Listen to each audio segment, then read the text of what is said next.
Party's over. The party's over. It's January. What? And the holidays are hard. You got a little off the rails. Your health was second, third, fourth on your priority list. It's all about good times. And then you're like, okay, I wanna refocus. I wanna channel my energy into prioritizing my health. And we're gonna give you a broad approach on how to do that successfully this year. So some general principles, as well as what to do kind of at your doctor's office. Hey, you're watching Talking with Docs. That's a good start. Welcome. I'm Dr. Brad Winning. I'm Dr. Paul Zalzo.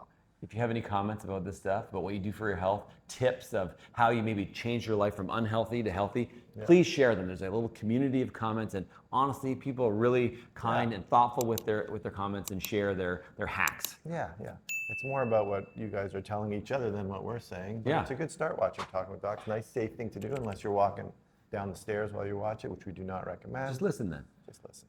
But recently, lifestyle medicine has become a lot more popular. Me too. It's brilliant. It's kind of more proactive than reactive, trying to get you in front of all your medical problems rather than trying to deal with them, because it's a lot easier to prevent them. Yeah. So they have 6 pillars of health to lifestyle medicine. So we're going to go through those, because if you prioritize these, you're probably most of the way there. Yeah. We made a video about this before, so check out our lifestyle medicine videos with lifestyle medicine experts who taught us a lot of this stuff. A lot about this stuff. Okay, so number 1 is change what you eat or eat healthy. And what does that mean? It doesn't mean a specific diet. Even though, like, I'm plant-based, Paul's mostly plant-based. You don't have to be plant-based. But I think one of the priorities, and they've identified this, is eating mostly plants. Other principles to keep in mind is don't overeat. So don't eat too much, that's sensible. Avoid refined things like refined sugar, refined carbs, and ultra-processed foods. We have some videos about the consequences of these kind of things.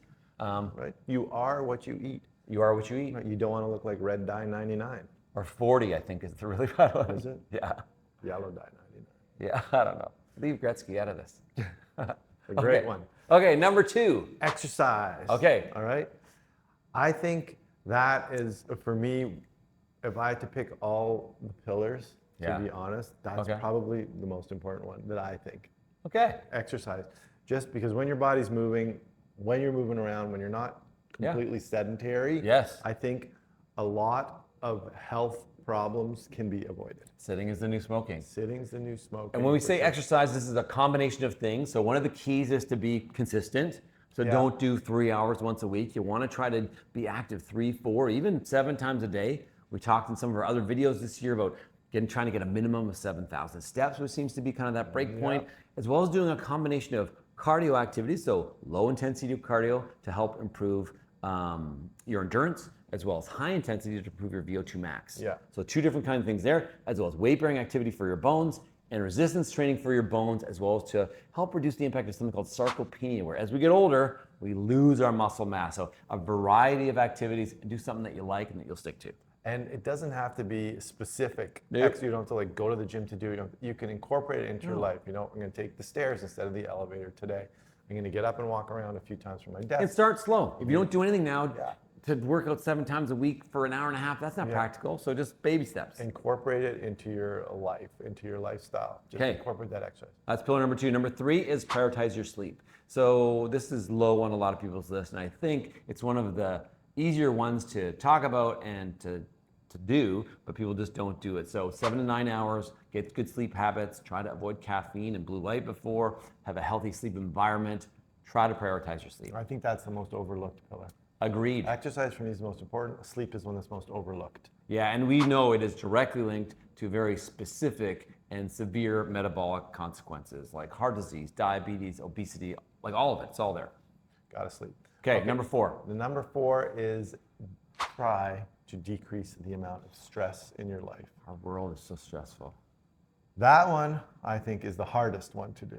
Yes, and I think people are trying to address it too. I agree with you. If you have anxiety, you're an anxious person, or you're in a job that has a lot of stress with it, or you're in school studying for exams, or whatever, I think it's important to reduce the amount of stress in your life, and it's probably one of the hardest pillars to master. Agreed. Okay, number 5 is avoid toxic substances. Obviously, smoking, no brainer. That includes vaping. Reducing the amount of alcohol down to or approaching 0 if you can do that, which is very hard for a lot of people, as well as avoiding illicit drugs. To me, this pillar is the most obvious one. Okay. If someone says, what can you do for your health? While you're sitting there smoking a cigarette, I'd say, stop smoking the cigarette. Drinking some scotch. Right? This one is the obvious one. Yeah. Avoiding the toxic substances. Yes. There's no, you don't need a ton of science behind that. Okay. Don't eat poison. Okay, number 6. Stay connected. Yeah. Stay socially connected, right? This is kind of vague because This is- there's no like set amount of social connection that you need. I would agree. I think this one's vague, but I think this one is shockingly correlated with negative Yes. health outcomes, Especially particularly as we get older. especially in as we age. Yeah. This one is correlated quite strongly with mortality. Yeah. So stay connected, stay engaged, keep your social connections, do things in groups. We should some make a friends. Talking with Doc shirt with the 6 pillars. Oh, that'd I'm be not sure cool. if lifestyle medicine would say, hey, that's not You your stole it. idea. Yeah, But that'd be good. yeah, I don't know. We'll have to look into that. Get our legal team to look into that. Yeah. All right. Yeah. Just joking. We don't have legal team. Yeah. Okay, so for your health, though, when you go to the doctor, Okay. so outside of all that So stuff, those are the pillars that you're gonna. you're live like, I'm by. doing all that stuff. Do You're I need to holding go? it up. You're holding up health with Yeah, these pillars. like Atlas. Right. Do you need to go to the doctor still? And if you do, why? Here's the 5 reasons you should consider seeing your doctor this Yeah, year. I think it's important to have a doctor in your life, not just because we are doctors. That's right, we are in your but life. I think it is important. It doesn't have to be an in-person visit. We can do virtual visits now. Some Sure. doctors are good at different ways of communicating with you. Sure. But being, having a doctor associated. Don't be the with person that doesn't go to the doctor for 20 years. Yeah. It's bad. No, it's not good. My wife is watching this video saying, yeah, you need to get blood work Yeah. and you need to do this. Just Right. do it. So I'm going to. Talking with docs is great, but it's not a substitute for going to see your doctor. Agreed. So what are the things you can do? Number 1. Screening blood work. Okay. Your doctor will know when to order screening blood work for Right. you. So depending on your medical condition, how long it's been since you've been there. Yeah, and there's many things that can be picked up on a simple set Right. of blood tests. And that'll usually be things like a complete blood count, your kidney function, your liver function, likely your fasting sugar or even a non-fasting sugar, plus or minus maybe a vitamin D level, which is added to a lot of people's blood work these days. Yeah, the basic stuff. There you go. And also, if you're on medications, you'll need this regular blood work to make sure you're not developing complication from these medications, because many medications are excreted by the liver or the kidney, so those function of those organs has to be measured. One little side note, advanced lipid testing has become a really popular thing, particularly in the US. Some cardiologists would argue this does not really play a role, it doesn't really change outside of measuring cholesterol and some of the basic functions, HDL, LDL, rather than the size of the particles and your LPA. So that's something to have a conversation with your doctor about. And sometimes you have to pay for it. So you have to decide what you're going to do with that information and if you can afford it. And it's also an evolving, I find that one is tricky. always evolving. Hard for us to know kind of the details. That's why we bring on We'll specialists. bring a for sure. cardiologist on for that one. Number 2 is screening tests. Yeah. So depending on your age, there are some, in the country that you live in, there are guidelines as when to have specific screening tests. So this would include things like colonoscopy, which the age I think has been reduced down to 45 now, and then depending on your family history and what they found on your first colonoscopy, whether or not you should do it again. Paul, have you had a colonoscopy? No. Because you're 44? Yeah, almost. Yeah, Almost there. Either that's on my list. Well, of I've been things to doing do the this fit year. test. The fit Yeah, test same. is useful, but apparently it's not It's on not. par with. It's not the So same. that's a good thing. Okay. On screening too, I think it's really important. You mentioned this Yes. family history. So much of us is in our genes, right? You got half your genes from one parent. Half What your are genes they from- in your scrubs or just Not your Levi genes, Oh. in your nucleus of your cells where your DNA lives. Yeah. So much of your future health is in there. So if you know your family history, Yep. share that with your doctor, because that will dictate the type of screening test that you get. Yeah. I get an echocardiogram every couple of years just Yeah. because there's a history of Family history. aortic aneurysm in Right. my family. Right. So, I mean, I know that I'm at risk for that just because of that family history. I And think that's- we saw that one test. we did. You made fun of my chest, said it looked like I was wearing a sweater, even though I was not. It was hurtful. It was very hurtful. I just made a joke. It We're was- like that's joking. fine. I shave my chest That's twice a week. You're now, like thanks Jerry to that. Seinfeld.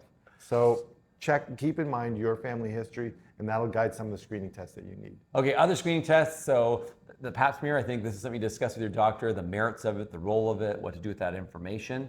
Yeah. Screening mammograms definitely play a significant role for people, particularly in that high-risk population, so the frequency often goes down. Yeah. And then for men in prostate cancer, whether it's a PSA blood test or whether it's a digital rectal exam, I mean, certainly there's lots of studies that show the digital rectal exam is not enough. And the PSA, sometimes can result in overtreatment, like some of these screening Yeah. tests. And this is the issue with screening tests. Yeah. What do you do now that you got like this borderline finding? It can result in unnecessary biopsies or other treatments. So that's why screening is a risk benefit, and it's a Yeah. long discussion with your doctor and or specialist. PSA Okay? is a funny one because it's not the absolute value so much as the change year to Agreed. year. So don't freak out if it's a little bit elevated Right. 1 year, because it's something that you look for over a change over a year. Okay, number 3. Regular checkups. Okay, so whatever the regular means. historical one physical exam a year is probably gone, right? Yeah. Depending on age, but related to your medical problems. Yeah. And what do they do during that physical exam? Well, during the physical examination, probably your doctor's going to do a history, take a history from you, a physical examination. Well, get some action happening over there. It's going to do and just on history, something you're talking about that you didn't think was a big deal. Yep. Maybe is a big deal, right? So in Yep. the history, it's like, my left leg went numb 6 months ago. Right. Oh, well, that's a problem, right? You might not have thought it was, Yep. but that could be picked up. So the history that your doctor takes is super important. Yep. And then the physical exam, and probably one of the most important things on physical exam is measuring the blood pressure. 100%. Right? It's going to measure Silent blood killer. pressure and just see if you're developing hypertension, and then We'll also check your heart rate at that time, so you Yeah. know if you're developing arrhythmia of some sort. Maybe it's asymptomatic. You don't know. and just a general inspection, like, oh, hey, Brad, you got a big mole on your forehead, didn't you know? Right. No, I never look in the mirror. Right. Right. So Or yeah, on my back. Yeah, for example. Yeah. So there are valuable things about your health that your doctor can ascertain from a regular checkup. You trying to say I shouldn't look in the mirror? No, you look fine. Okay, thanks, buddy. Okay, number 4 is bone density test. So again, age dependent, often gender dependent, and whether you've had what was considered a fragility fracture. So to find out what your bone density is, and often repeat bone density to see, are you losing, are you maintaining, or are you increasing? We have a great video about how to increase your bone density. You should watch it if this is an issue for you. Okay. And Number 5. Number 5 is, I hate to say it. I know, it's you a little re- political, just because it got tarnished so much through Well, let's COVID. just talk about the stuff that's important. Vaccinations, Right. right? There are some regular vaccinations that really have a lot of good evidence that they're safe and effective, Yes. and they're sort of age dependent. Yep. The vaccines that a newborn gets is different than the vaccine that an adolescent or teenager gets, is Right. different than the vaccines that someone in their later years gets. Right, whether that's measles, mumps, HPV, shingles, the flu, We whatever, got a lot of cool stuff. pneumonia. I know the COVID vaccines upset many people. It Right. became a very political issue. Please don't let that tarnish your view of vaccines in general. I agree, and I think that's the problem, is that now everyone thinks all vaccines Yeah. are horrible and evil and causing problems. So I think Yeah. we have a video that we're, I think, going to release about the details of exactly how vaccines work and Yeah. and why they are important and how we need to be sensible when we're looking at the use of them, both using them and not using them. Fair enough. Enough I said know. about vaccines. Enough said about that. So now you know you can be in charge of your own health. And that's the whole purpose of our channel, is to teach you a bunch of stuff so you can learn about it, make an educated choice, and then decide what you do. No hate. It's up to you what you do for your health. Oh, and number 6, Oh, watch Talking with Doc. watch Talking with Docs. All right. We are sponsored by, should we give a shout out to our sponsor? Broccoli. Oh, I was going to say Mother Nature, Yeah, but broccoli is sure. a good one too. Yeah, we we're are happy not- sponsored by your health, okay? Yes. We are not getting paid by a certain company to sell a supplement or Nope. sell a device or anything like that using this channel. That's not what we're about. Nope. We just sort of look at the data, look at the science, and we change our lives according to what we Honestly, read too. we're going to do a Right? video Yeah. about all the things that we've changed in the last 8 years. Yeah. Yeah. Just based on our own research. And Yeah. that's why we want to share it with all of you. And that's the whole, and a lot of people have left comments saying, hey, the last 6 months I did X, Y, Yeah. and Z because I saw this video and it made me think about my health, and now I'm doing this. And, Yeah. and honestly, that's the best feedback that we get. Is we're happy when we can help people do stuff. Remember, you are in charge of your own health. If you like this video, please like it, subscribe to our channel, share it with someone, and see you next time.